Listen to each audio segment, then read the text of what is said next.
Hello बच्चों, welcome back to my channel name is fun with Shweta.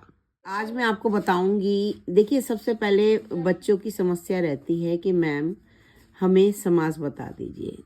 आजकल जो CBSE में आ गया है वो ये है कि समास हो, चाहे पदबंध हो, चाहे वाक्य हो, कुछ भी हो, उसका जो है आपकी परिभाषा पूछी जा रही है।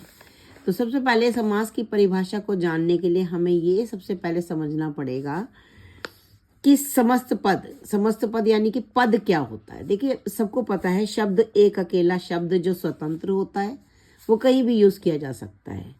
कोई भी शब्द अगर वाक्य में प्रयोग हो जाता है तो वो पद बन जाता है। अब बात आती है समास दो पदों के मेल से बना। अब देखिए, समास की परिभाषा ये नहीं लिखेंगे, हमारे सामने दो पद हैं, ठीक है। अब एक पद ये रहा और दूसरा पद ये रहा, ठीक है। अब जो पहला पद होता है उसको बोलते हैं पूर्व पद। क्या बोलते हैं? पूर्व पद।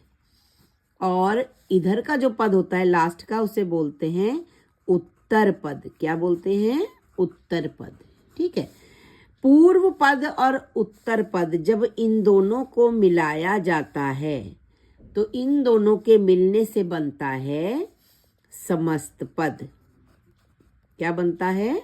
समस्त पद, जिसको सामासिक पद भी कहा जाता है। क्या कहा जाता है बेटे? सामासिक पद। मैं लिख देती हूं, सामासिक पद। ठीक हो गया। अब बारी आती है कि मैम समास किसे कहते हैं। तो दो पदों के मेल से समस्त पद बनाने का जो ये सारा प्रोसीजर है, यानी कि इसकी जो भी प्रक्रिया है, बनाने की जो प्रक्रिया है, वो कहलाती है समास। दोबारा से डेफिनेशन को समझ लीजिए।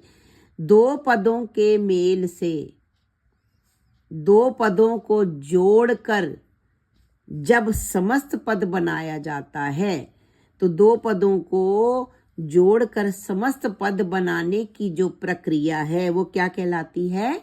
समास कहलाती है। इसका शाब्दिक अर्थ क्या होता है? समास का मतलब होता है संक्षिप्त यानी छोटा करना। संक्षिप्तीकरण बोलते हैं ना, जो संक्षिप्त का अर्थ होता है छोटा, ठीक है। अब देखते हैं कि आखिर ये समस्त पद कैसे बनता है। तो मैंने आपको कहा कि पहला पद पूर्व पद, यहां हम लिख देते हैं राजा, और दूसरा पद हमारे पास है पुत्र, जिसे हम उत्तर पद बोलते हैं।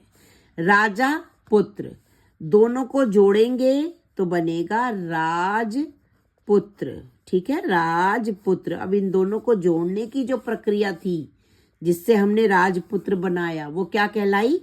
समास कहलाई। क्या कहलाई? समास, ठीक है। अब समास के भेदों पर आते हैं। तो समास के भेद जो होते हैं वो 6 होते हैं। कितने होते? 6, ठीक है। अब उन्हीं 6 में से एक है ये राजा का पुत्र। क्या कहलाया? राजपुत्र, ठीक हो गया। राजा हमारे पास पूर्व पद था, उत्तर पद था पुत्र।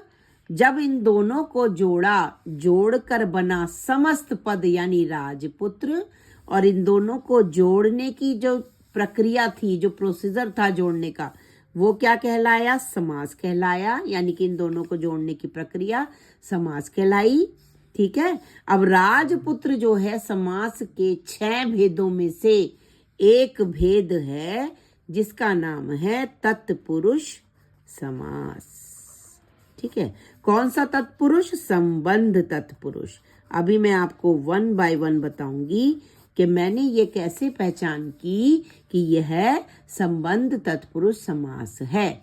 समास के 6 भेदों का वर्णन हम अपनी नेक्स्ट वीडियो में करेंगे। तब तक के लिए मिलते हैं दूसरी वीडियो में।